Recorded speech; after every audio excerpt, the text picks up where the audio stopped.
Hello, everyone, and welcome to the grand finale of our March Madness bracket, even though it's way, way past March. It's the same Next four. March. Yeah, it's the same four as the last one. We got two incredible games here sitting in the finale of this. I'm not going to waste any time with introductions, so we can jump as quickly as we can. We got Halo 3, got Persona 5. Awesome first-person shooter versus awesome single-player experience. I think one thing I want to say before we start is we were talking about this before a little bit. These games are pretty much, they perfectly encompass exactly what you would want out of these specific genres. I don't think there's anything I could get more out of a JRPG in Persona 5. I don't think there's anything more I could ask out of an FPS than Halo 3.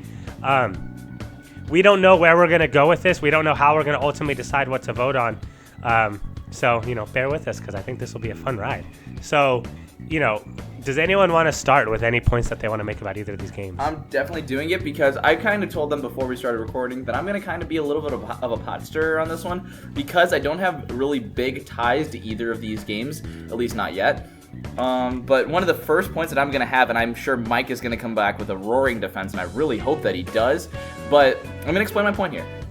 We're going to talk about accessibility in a little bit of a different light than what we had before. And that's one of the things that, as much as I hate to say it, and as much as I disagree with this point, I want to give some weight to the fact that accessibility in terms of an art style, in terms of being like universally enjoyed, and in terms of being less restrictive, is more in the favor of Halo 3 than Persona 5. Persona 5's art style, just inherently as it is, while it's amazing, while I love every second of it, it is going to be a polarizing art style. Wind Waker, it was polarizing in the beginning. People came to love it after a while. But Persona 5, in terms of having the JRPG, more anime-esque feel, that will divide people and push people away. I think because of the legacy that Persona 5 has built up over the couple of years that it's been out, it has a little less of an impact for that. But it's happened time after time after time after again. When you're explaining games that you love to play or that you want to play to other people, they look at the art style and they make a quick front cover of the book judgment call on whether they want to play the game based on what they see, and because of that, it's way harder for people to even like pick up the game and give Persona 5 a try because of that art style. I don't think it has like any bearing in my mind, but a great example is when I was talking to my friend Gabe about Doki Doki Literature Club, and we were trying to get him to watch it. We were trying to have him to see the reveal about what the game really is. He never watched the video because of the art style. And I want to hear your defense for that, Mike, because that is a problem that it faces. I love that you brought that up because I think that's actually a point to Persona 5, and I think that's one of the advantages that I give to it. Because you're looking at that from a glass half empty perspective. If it was so polarizing, the reviews would reflect that some people didn't like the game because of the art style. You're right. Looking at it, it's a game that should not have been as popular as it was. It has a very unique style. Halo 3 tick for tack, it followed a formula that made it popular. And so looking at Halo 3, it was supposed to be popular from the get-go. It didn't have to be a good game. It was going to be well-loved and, or at least have a lot of sales. Persona 5 was not supposed to be that. It has a very unique art style, very unique story, unique type of combat, unique everything. It's supposed to be polarizing, and people are supposed to be, Unique for turn-based, you're going to have to go into a little more depth on. In terms of the way that the UI set up, in terms of the different... I mean, we'll get on into the combat aspect. I was going to bring up the UI. It just has a different feel to it. So you're right. It should have been polarizing, but it wasn't. There's a couple people here and there that said they didn't want to give it a shot, but that's the vast minority of people. I mean, there were so many people that fell in love with this game. I know so many people that didn't like this style of genre that fell in love with the game. So clearly, it's only polarizing when people didn't give it a shot. But if people gave it a shot, it was universally loved.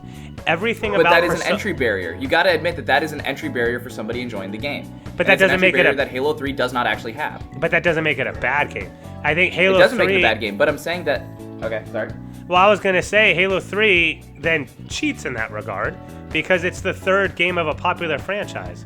So, of course, it's not going to have that issue. Persona 5 is the 5th installment. Right, of a franchise that nobody knew about. I think the difference is Persona 5 had incredible sales numbers. It single-handedly brought this franchise over here. I feel like... I don't know where you're getting your information because it seems a bit confused to me. I feel like Persona 5 did... You're right, it has an entry barrier, and everything overcame it. There were so many people that tried this game out. I've never played a Persona game. I've never even really knew what it was. I'm like a huge Persona fan now. I feel like Persona 5 broke that entry barrier. That barrier existed for Persona 1 through 4. Now it's gone. So many people know what Persona 5 is and love the game. I mean, Travis, did you know anything about Persona before you played Persona 5? Not a zilch. And when Persona 6 comes out, are you going to look into it and at least think about buying it? I'll definitely look. Yeah, because here, I'll add into this because, yes, Halo 3 has the realistic, graphics, but usually as time goes on, those graphics don't exactly, age too well, though I actually don't think... Halo 3's looks really good. Yeah, Halo 3 still does look good, but usually, that game, I'll say Until Dawn, that one PS4 game, it looked so real, but, I haven't gone to look back at it. Now I don't care because now so many other games look real. I'm like, whatever. Whereas the charm of the animations of Persona 5, because they're not going for, oh my gosh, look how real this looks, there's just that extra little... I mean, I also don't care that it looks anime, so maybe I'm not the best person to care about this because I like a lot of the anime games. But I can't imagine Persona 5 looking realistic and having the same feel to the game at all. Right. The art style completes what the game became. Yeah, and that's what I was gonna say. In terms of Persona 5, the art style was incorporated so well that it seemed very fluid in that aspect. But the thing that I really wanted to at least touch on, and I'll give my thoughts on that too, I do think that it's an entry barrier, but I think it's an entry barrier that really hasn't mattered since then because of public opinion, because people have all been pushing people hey, you got to give this game a chance about how great it is. But in terms of, I bring up this term a lot, accessibility for the game. I'm gonna talk about other points too with it, but in terms of accessibility for Persona 5, it is tougher. And yeah, I do kind of believe that. I don't think it's a point that I really would give any weight to whatsoever, but that's just kind of me throwing into something, because you got to have something that can divide the games and push you one way or another, especially if you're going to give your vote to them for being the best game out of these 32 games, which I would argue 16 of them were pretty damn awesome. Some of the other ones I didn't really give a crap about. But that's one of the things that you got to weigh in terms of factoring it in. Another thing that I think is really important to bring in is in terms of again, the point that I was trying to make here is that the graphics of Persona 5, and again in the same way of Wind Waker, they're just more memorable. It's one of the things where if you look at it, if you, without even saying the title of the game, if I say Wind Waker, you're gonna look at and just know exactly what graphics you're seeing. Same thing with Persona 5. You're gonna know exactly what characters are with that art style. So while it's divisive, I think it makes it more memorable of a game overall, and that's why I don't really give weight to the point, because it took an entry barrier and made it one of the things that's almost a feature of the game. So I just wanted to see Mike's thoughts on that. So if you have a point, I'll kind of put a couple of mine on hold. If you have, maybe if you want to talk about the UI, Mike. Well, actually, before I talk about the UI, there is one other big point that I want to bring up too, and it's kind of the point that we brought up in the last one between Wind Waker and Halo 3, and that's the aspect of, we're talking about a single-player game versus a game that focused more on the online aspects, and I think I wanted to sort of put a halt to the customization argument that we constantly bring up, and not that anyone is planning on it yet. I'm not trying to say someone was about to, but just in case. Customization! Yeah, because Halo 3 has single-handedly got here because of that. Every single round, we've talked about Halo 3 has awesome forge mode and customization and all of this. I think it was more than that, but that was always the main point that we pretty much always started with that point, I feel like. That's true. That's true. So, before we jump into that, what I do want to bring up, again, is Halo 3's customization is what sets it apart from everything else in its genre. Persona 5 can't have that. So, to me, that's an unfair thing to compare. What is Persona 5 is going to have a customization mode where you set up your own campaign? It doesn't make sense. Persona 5 choose your girlfriend. You could, but that's what I was going to say. Persona 5 does have that in its own way in terms of a make-your-own story. Halo 3's campaign has a lot of, you can do it, you can go through the whole campaign fighting with the skull, or just doing melee only or doing anything like that. You can make the campaign how you want it to be. You can do that with Persona 5 also, and I think that's what's cool about Persona 5. It's pretty rare you can say in an RPG or a JRPG that you have such a variety of decisions. A lot of JRPGs have the flaw of when you face this boss, you kind of have to use this method or that because this boss has this weakness. Persona 5 does have a lot of choose this method because of a weakness, but it also provides you with so many different ways of tackling your enemies that a second playthrough could feel different. And like Travis kind of said, with the girlfriends and all the different oh my God, what are they called again when you forge a contract with someone? Hold on. Suing somebody. Huh? What? No. Oh my God, it's not. Well, if we remember, we remember. But like the different people you meet in the game, like your accomplices or whatever you call them. Confidants. What is it? Isn't it confidants? Yeah, your confidants. Whoever you choose to sort of make your top confidants will completely change the game. Some of them will give you better health items. Some of them will make you more useful in battle. I mean, they have such special and unique talents that you'll have a completely different experience the next time you play the game if you choose different ones. I think that's why the customization oh my gosh, I can't speak today. The customization argument kind of falls flat here, because for being a JRPG, Persona 5 pretty much did as much customization as you can possibly expect. So, again, I'm not trying to say anyone's going to bring it up, but I kind of without having multiple endings, though, right? Right. So I kind of just want to shut that down before we jumped into that argument again, because I feel like for a single player game, Persona 5 put as much customization in a JRPG as you could possibly ask for. So I feel like they almost even out in that way as well, if Halo 3 is going to win this, awesome, it's a fantastic game, but I want to see Halo 3 win with a different argument, Mm-hmm. Yeah, no, I know what you mean. All right, so for my next point, customization. No, I'm kidding. Speaking of customization. Speaking of customization, no, but I know because Mike wanted to bring that in before the UI. I do want to definitely touch on the UI before I forget about the point, because this is one of the things that, as a very experienced JRPG player, it almost boggles my mind how it's taken so damn long for a UI to be as innovative as Persona 5 up to this point. Do you realize how many Final Fantasy, Dragon Quest, freaking Paper Mario, whatever. It takes. I mean, maybe Paper Mario is not the best example. One of the easiest ways to make a JRPG feel unique. Yes, you got to build a battle system. Yes, you got to have unique enemies and whatnot. How did it take till now, till they finally made a menu that actually looks fun to look at? How did it take that long to do that simple of a change? I don't again.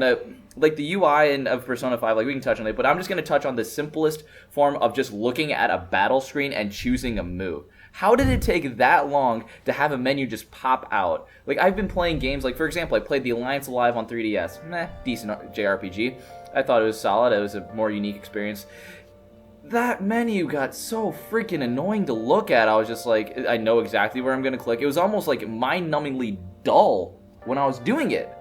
But I mean, I like the battle system, so it kind of evened out. But for Persona 5, it finally has a way to make it pop and actually feel more exciting just choosing a move. And that's something that, again, I'm going to say this again, and you might get tired of hearing it. How did it take this long for a JRPG to finally do that? I don't get it. And not only that, but I feel like it wasn't that long before this game came out that we were saying turn-based combat might almost be kind of a dying style of game. We mentioned that Final Fantasy 15 moved away from turn-based combat because they said people don't really want that. Yeah. So then Octopath came out.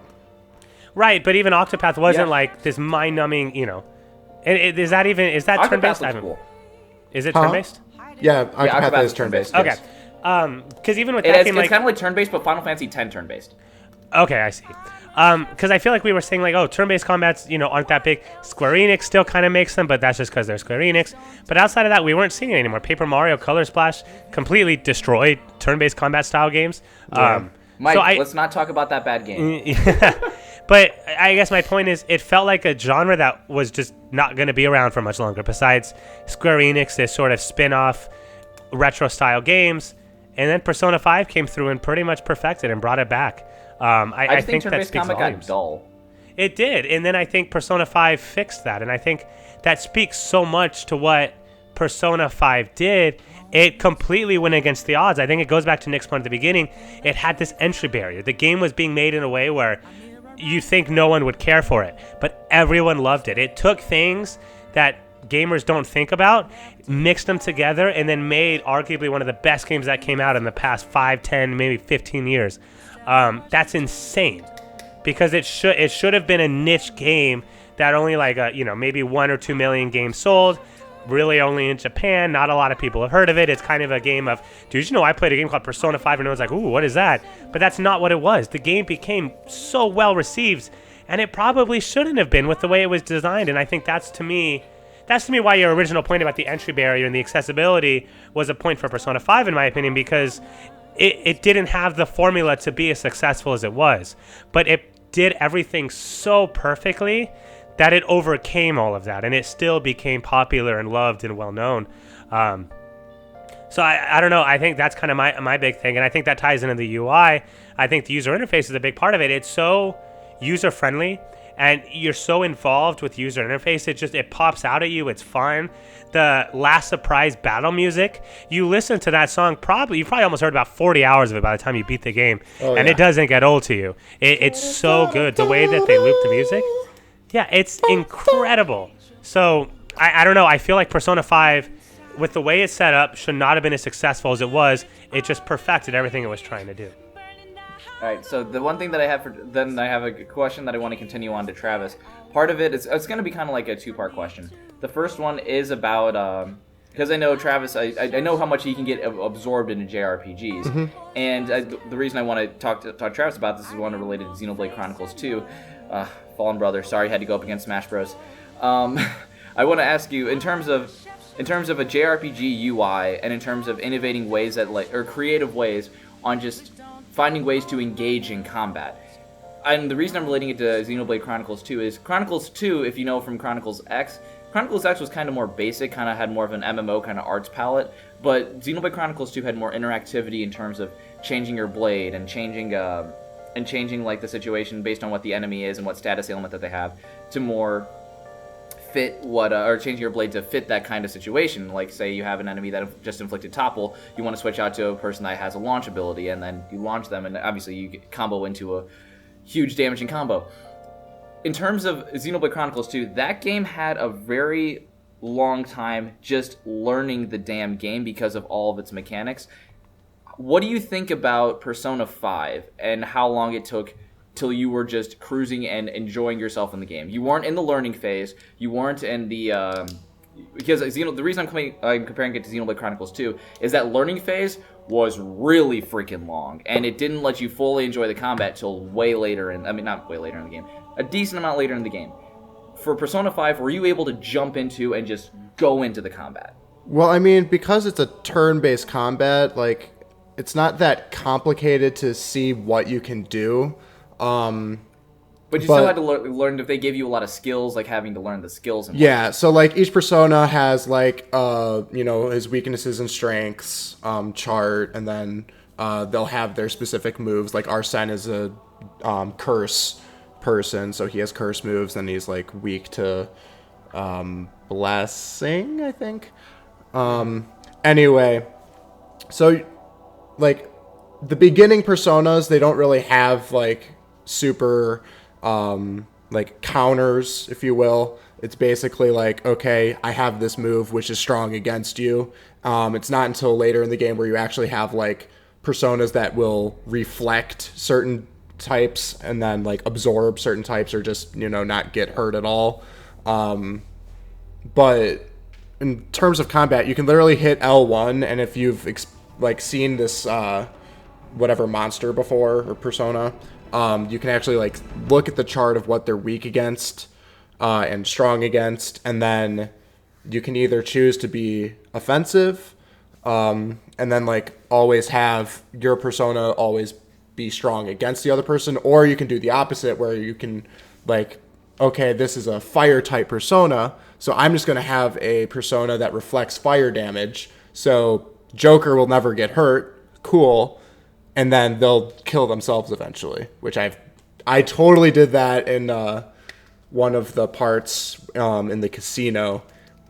I took a persona that only reflects physical damage, and all the person had was physical damage. So he literally just killed himself, and I was just like, okay, I'm cool with this. Oh, that also reminds me too, there's one thing we haven't talked about yet in Persona at all that I think is one of its strongest suits.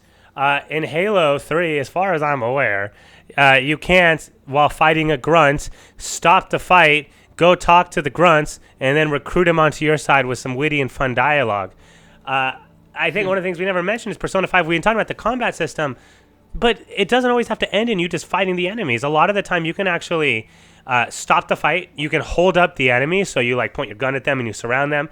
And then you can actually have like a conversation with them, and you can try to recruit them to your side. Sometimes they'll just give you gifts and run away. If you mess up the dialogue conversation, sometimes they'll do like a surprise attack back on you. So there's that whole aspect of it too, where you go into a fight. It might not even end with you killing the enemy or fighting. It might just be you trying to talk and, harvest and get new people on your team. So that's a whole nother component to the combat as well. Sometimes you run into a new persona, a new enemy that you've never seen before. And it's like Pokemon almost in that sense, where you're like, ooh, I don't want to kill this thing. I want to try to catch it or get it on my side. But you always have to like kind of plan your dialogue out, make sure you're saying the right thing. It's cool if an enemy's like has a rough and tugged personality, you might have to pick the options that make you want to be an like, asshole. Right. So it's funny, like you have like the seductress gypsies where you kind of have to like act like you're a suave player, and it's really funny because the dialogue is witty. And who's ever said this combat system has very witty dialogue? Only Persona 5 can say that. And I think that's another huge... Witty dialogue? No. Undertale. Okay, yeah, that's true. Besides Undertale does have it as well. But that's what Earthbound. Undertale and Persona 5 are almost I just similar counted in your that point, regard. man. I got 3. Yeah. Yeah, but they all fall into the same vein, so whatever. Yeah, they're all JRPGs.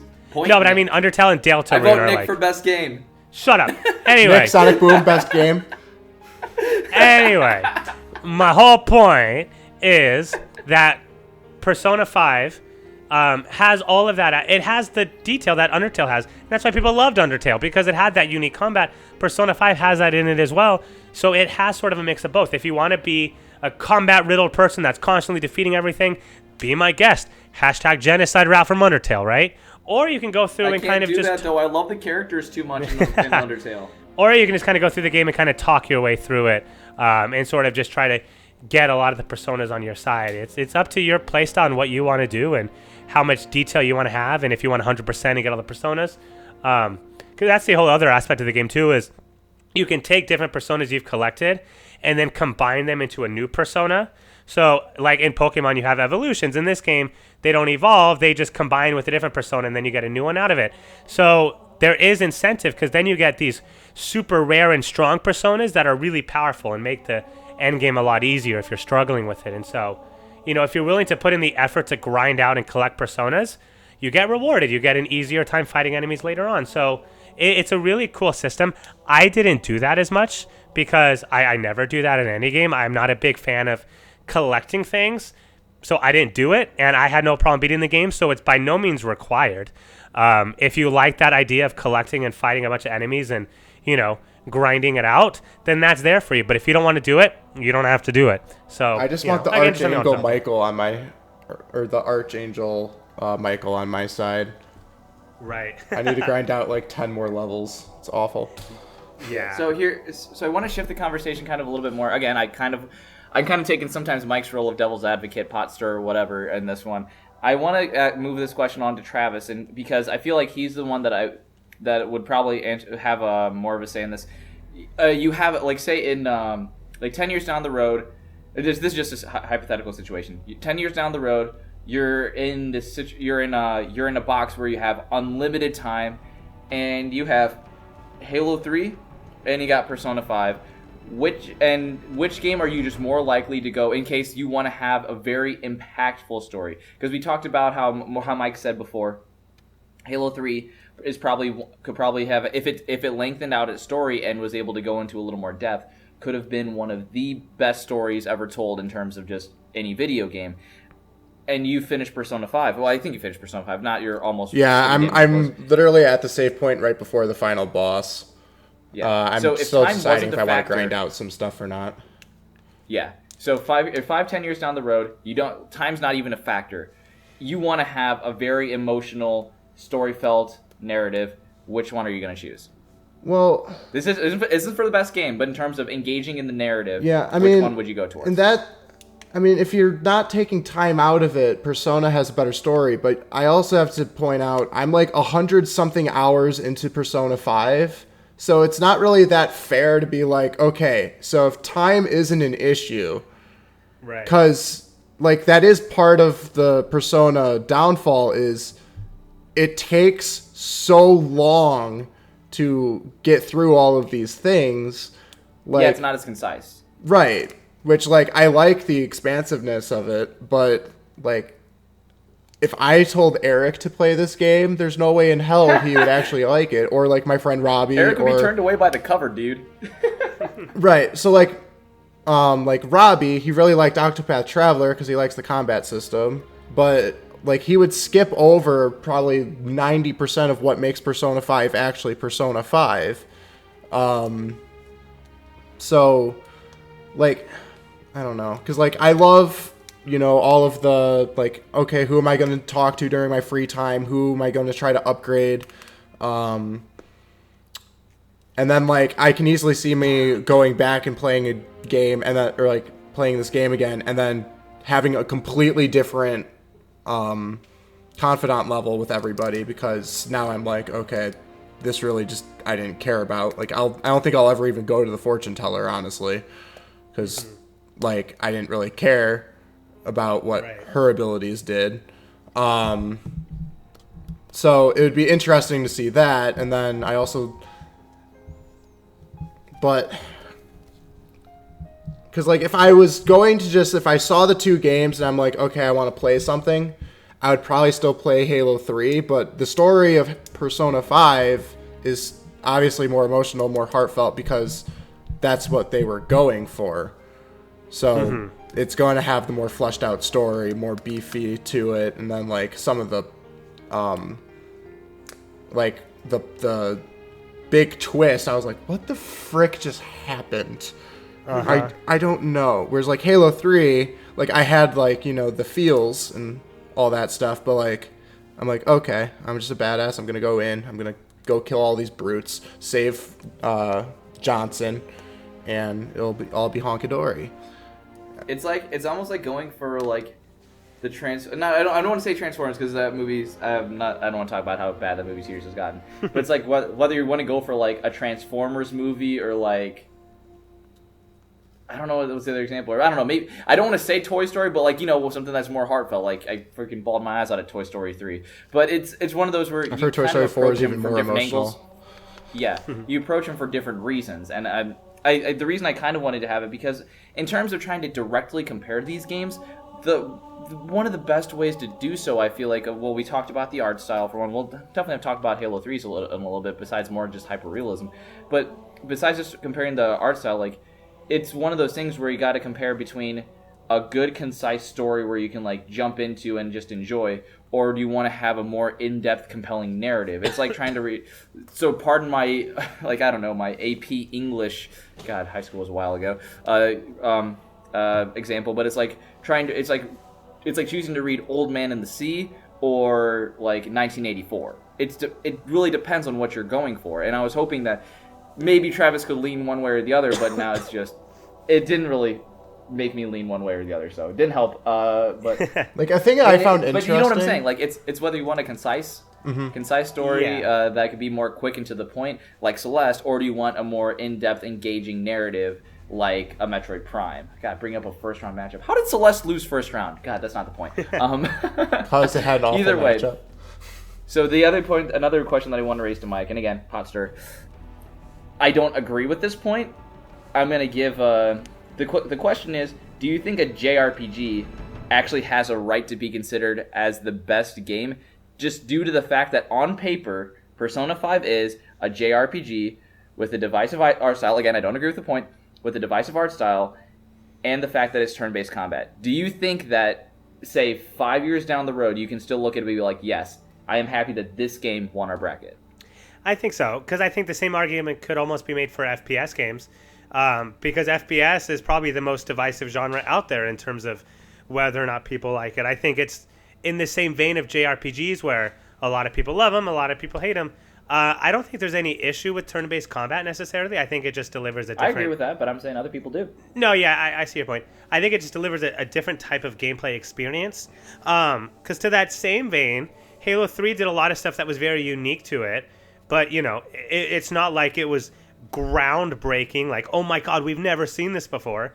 Like, most of what's in Halo 3 we've seen before. A lot of it was in Halo 2. GoldenEye is what started FPS games and their popularity. So it's not like we can say that, turn-based combat is the same every time, because Halo 3's combat was not exactly the most innovating thing we've ever seen in any video game. It was great, and it had a lot of new aspects and new weapons, but we've seen a lot of it before. So I guess Persona 5's turn-based combat, yeah, we see a lot of turn-based combat.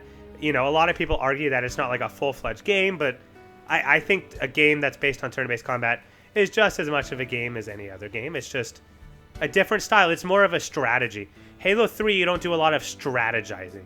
It's more, are you legendary? You have to. Right. Yeah. I guess if you're playing the hardest difficulty, then you have to plan a little bit. But yeah. But again, that's yeah. Because then I guess that same Persona 5 on the easy difficulty, you can run and gun too. But exactly. Across the board, Halo 3 is more run and then? gun and strat. Yeah. Go ahead.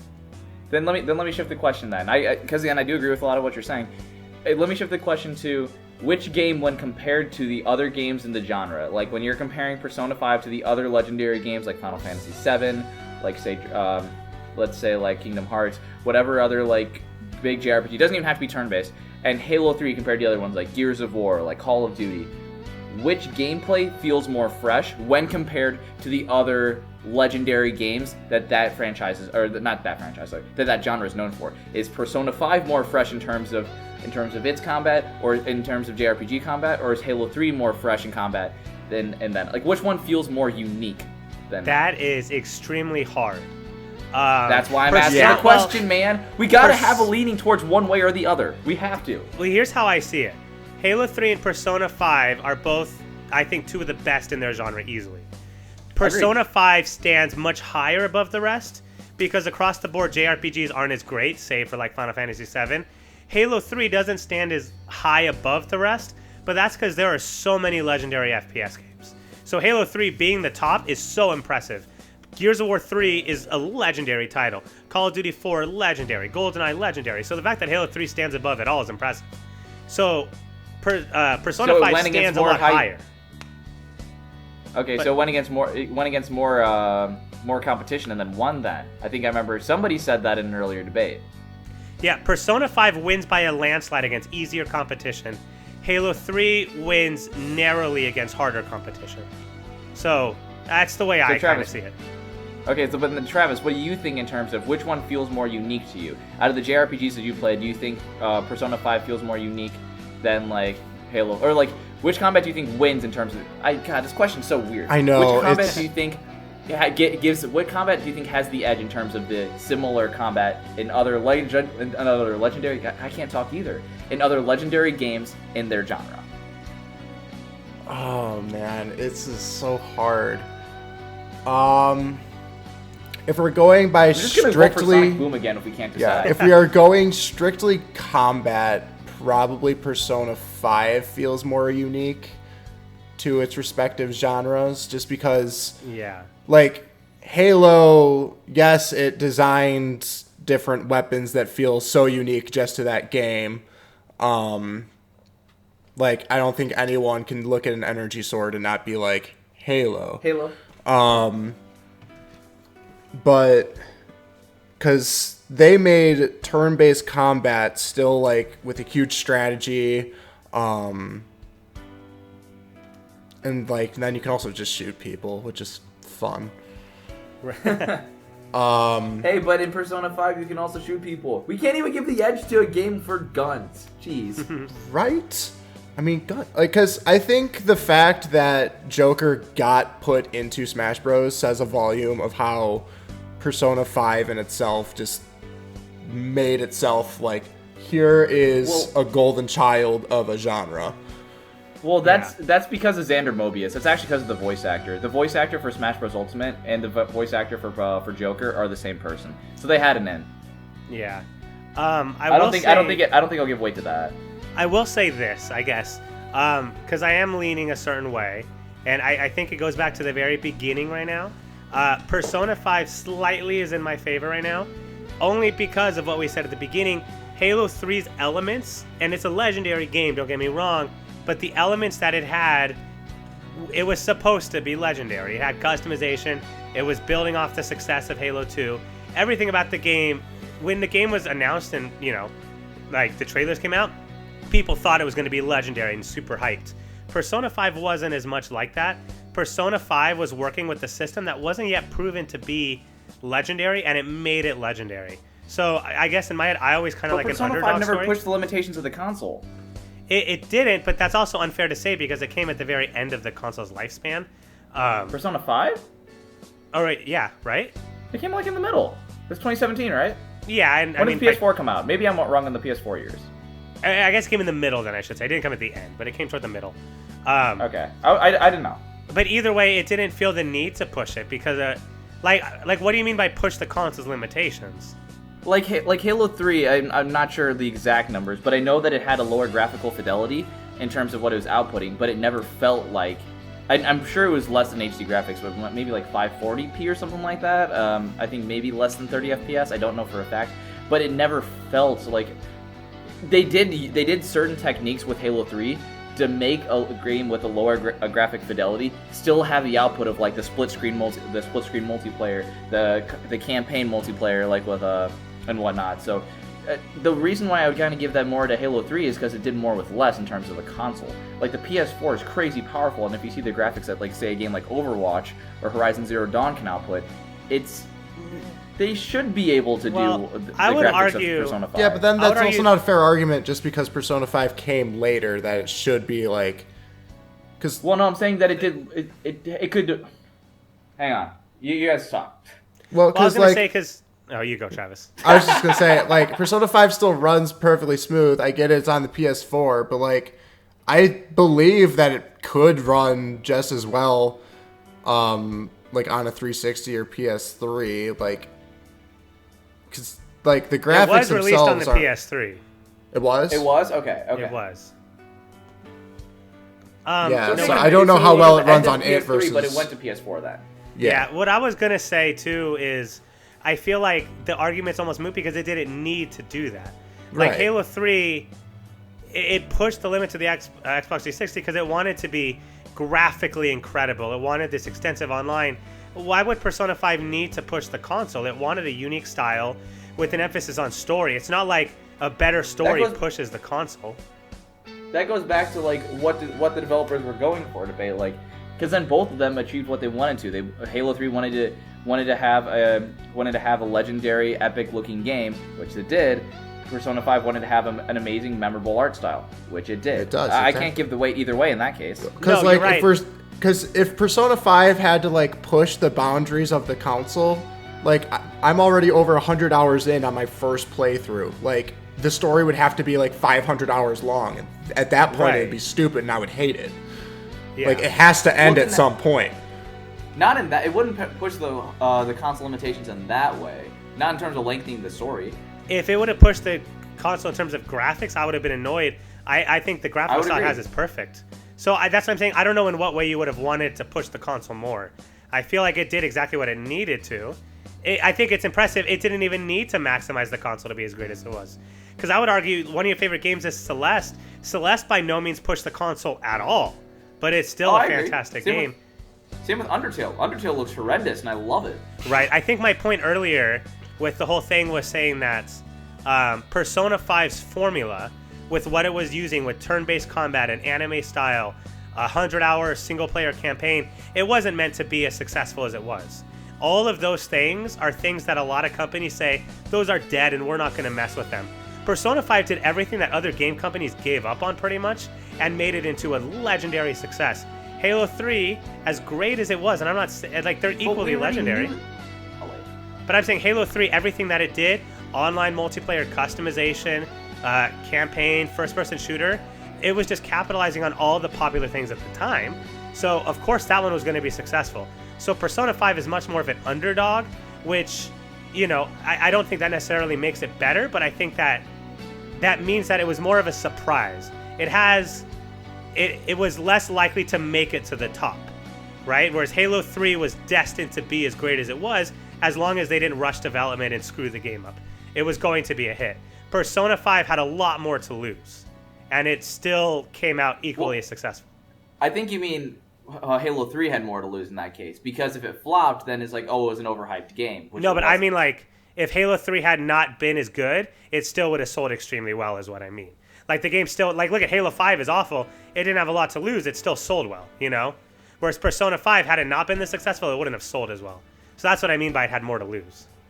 Okay, I can see that. I can see that. My whole thing in that case, and I think, I mean, in terms of trying to give the edge to either one, it is really, really hard.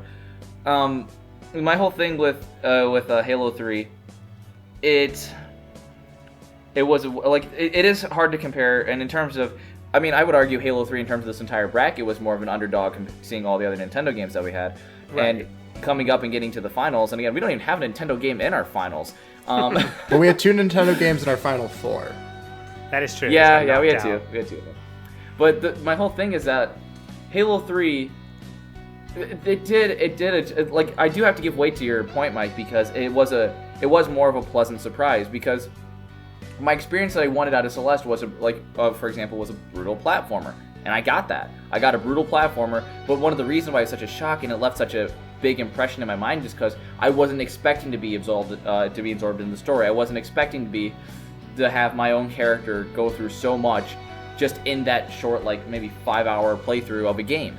And just Right. being so, I feel like almost having low expectations and being blown out of the water will leave a bigger impact on you, and will likely lead to you wanting to give the edge to one game or the other, because yes, your impact was shifted by your expectations that you had before the game. Even though I didn't play a lot of first-person shooter games, I went into Halo 3 going like, I know I'm gonna have a good time. I didn't have that with Celeste, and because of that, Celeste left it. I actually played those games around the same time. Because when I was playing was with. I didn't play Halo 3 till later. It was when maybe it was a later version of Halo that I was playing in high school. I can't remember, but I remember playing both these games around the same time. But the bigger impact was because I was playing with a friend on their Xbox One, the remastered version, whatever. Oh, the Master Chief Collection. Yeah, I was playing that one on the Xbox One. But the reason it left a bigger impact on me is because it was a surprise. It was something that I didn't expect going into it. I didn't have any preconceived notions of what the game would be. I just knew that I was going to enjoy the crap out of it. And maybe I didn't even know that. I was just like, I just wanted to play a game that I like the genre of. Mm-hmm. So I don't know. Then it's also crappy that we're knocking Halo just because they knocked the socks off of their very first game they made, whereas Persona 5 took 5 tries. That's another reason why I don't know if we can give so much weight to it, because of the fact that other games were successful. Halo 3 still stands out in the beginning trilogy of Halo. Right. No, and you're right. And I should rephrase, like, when I was making that argument earlier, I wasn't saying that makes Persona 5 better. I was saying in my head, it makes it have a better story, right? In terms of, it's an underdog that came up with nothing. Right. But like I said, I'm not trying to say that makes Persona 5 better. I think at the end of the day, this is really difficult.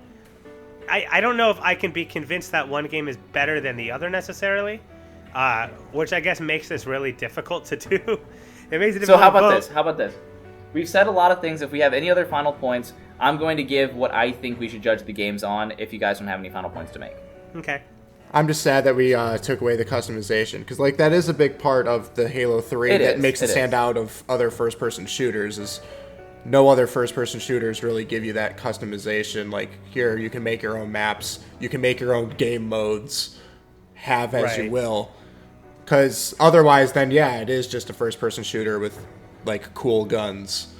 And a great story. I think the and only a cool issue, protagonist. And amazing graphics. I think the only issue is in that same vein. If we're going to bring up the customization there, we'd have to equally bring up the compelling and depth of the story in Persona 5. The reason I haven't touched on the depth of that at all is because that's not fair to Halo 5 or Halo 3, you know? Exactly. So I feel like customization is not fair to Persona 5, a JRPG, so I feel like we can't bring that up, and we shouldn't bring up the story of Persona 5. I feel like we need to look at things that are a little more comparable, if that makes sense. Yeah. They are both video games. I agree with you. You want to try to have some direct comparisons to see which games have the edge. I agree. Right. So so I do agree with Travis. So I feel like we should have. I mean, yes, customization does matter, but I do also I can kind of see both perspectives where you do want to talk about one of the best parts of the game, but it's hard if it doesn't have a good comparison for other parts. Like Halo 3 and Mario Maker, they had comparisons with customization, which is one of the reasons we focused so much in that debate on customization. But the reason I'm trying to give this is my whole thoughts of this entire bracket and trying to give a more encompassing picture of this entire freaking mind trip that we had, because my God, it was a weird one. When we're trying to quantify what we're calling the best game, every single person, when they hear that, and we kept it vague for a reason, has different notions of what they have for a game to be considered good. For us, we have a very heavy single player narrative focus, but we also love the co-op aspect, which makes this extremely hard.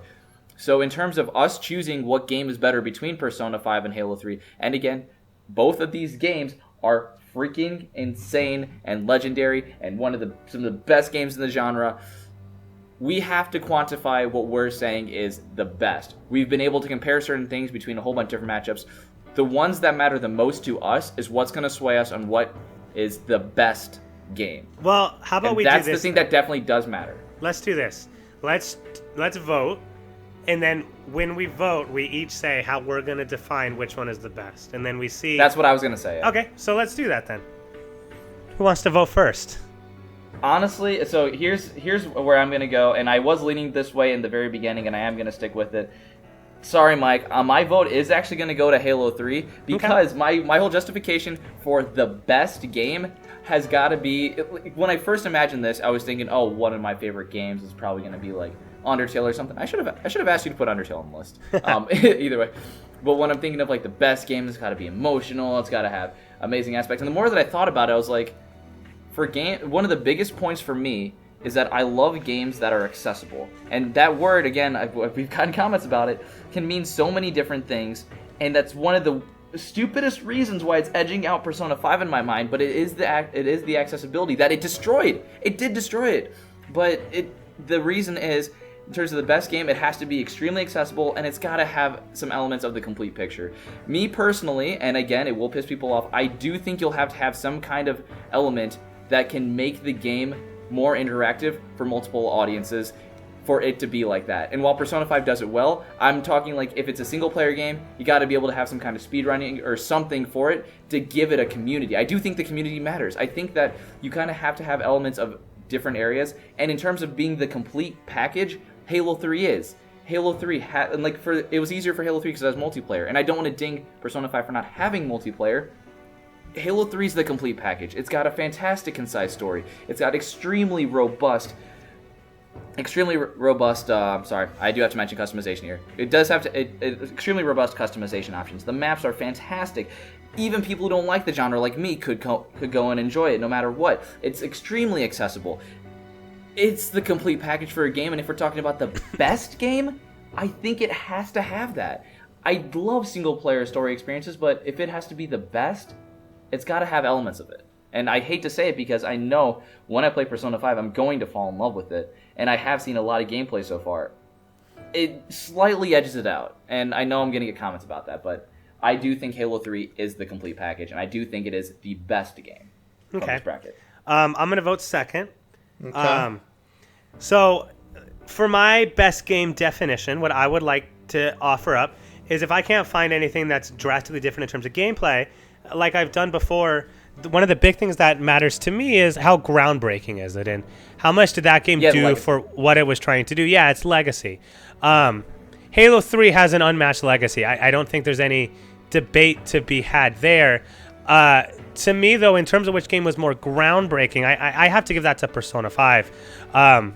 And the reason that I say that, and I know that sounds backwards, and like Nick said, I'm sure there'd be comments saying that I have that completely backwards, but what I mean by that is... We're going to get mad no matter what. People are going to get mad no matter what. Oh, yeah. Persona 5, like Nick said, is a single-player game. It's an anime-style game. Those things don't line up for success in the Western audience. Halo 3 was lined up to be successful. That's not to knock it at all, but I'm just saying, to me, in my head, that makes it less groundbreaking. It's a legendary game. It has an amazing legacy, but Persona 5 wasn't meant to be as successful as it was. I think Persona 5 can potentially, if other companies follow its lead to drastic changes and sort of revitalize that turn-based combat style. Who knows? Maybe Nintendo's going to look at that and say, hey, maybe we should bring Paper Mario back to this. Maybe Square Enix can look at that and say, hey, maybe our next Final Fantasy game could be something along these lines.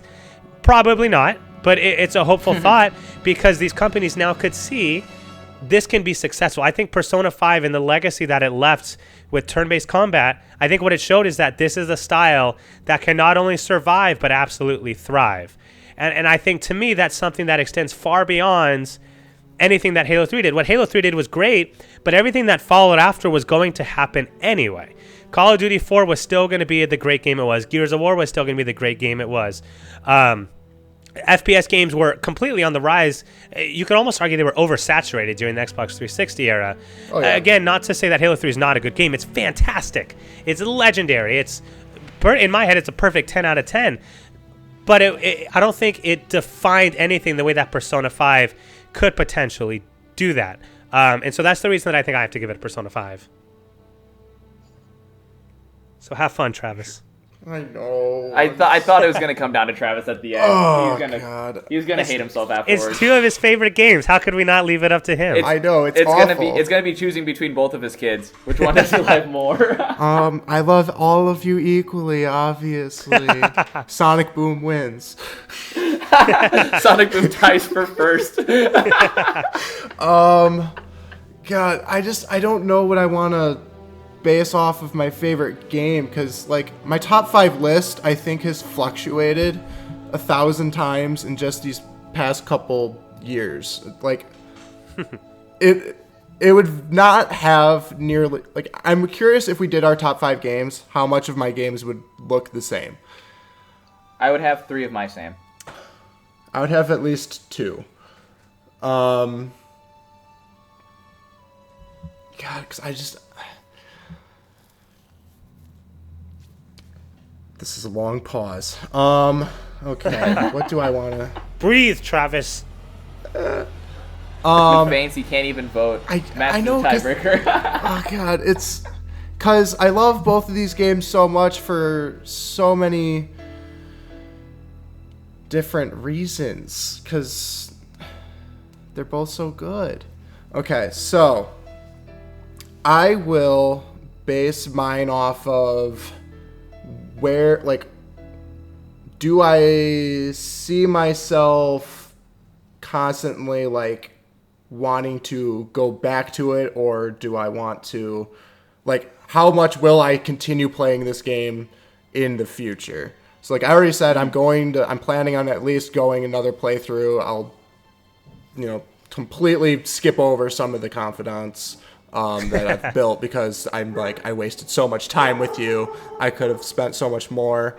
And for some reason, I was never able to unlock Haru. Like, never lets me talk to her, and it makes me sad. So that's definitely on my to-do list of gain a confidant with her, because I still can't even freaking baton pass to her, which makes me so sad, because she's useless to me in the battlefield, because I can't swap to her. But I think in the end, I'm still more inclined to go back to Halo 3, because, like, I'm already planning on replaying it with CJ, because he's like, you know what I want to do? I want to play Halo 3 again. I'm like, yeah. And then that's still one of my go-tos, is I still hook up my 360, and we still play Mongoose Season and Convoy, just like with our local split screen. Whereas Persona 5, like, I love playing this game when I'm by myself, because, like I said, like, I love everything about it. The combat's great, the story is great. I like how I can still make it, like, my own, like, I don't need to have my set team, because there's so many different people I could use as healers that's not really that important. So it's not like, okay, you're, like, the only good healer, so you're going to be on my team, whether I hate you or not. You can really make it your own. But I think mine is going to have to go to Halo 3, because it's been, like, probably my favorite game since it came out. Like, just because I have so many fond memories of all of our LAN parties versus split screen fighting versus co-op versus playing it on my own. Like, there's just so many different ways I can play it, whereas Persona 5 will be a solid go-to for me when I'm alone, whereas Halo 3, I can use it as an alone game, but I can also do it with other people whether it's online or not. So, Damn. So in the biggest, me, no, you go. I was gonna say, so the summary, it seems for me, was that for me in terms of justifying the best game, at least when the games are close, it has to have some kind of extra element of interactivity with other people. For Mike, it was legacy, and for Travis, it was different forms of enjoyment. So honestly, for best games, we kind of all weighted different ways, and I kind of like that. Yeah, we did kind of touch on different things, which I think that's really cool. The thing I was going to say, it is a big F you to Nintendo that the Nintendudez put Yeah, they weren't even Halo 3 as their #1 game, Microsoft's baby. I think that is the funniest and biggest F you we could have possibly done, and I absolutely love that. But no, just like you said, I think it's cool. I'm glad that we all kind of looked at things from different angles.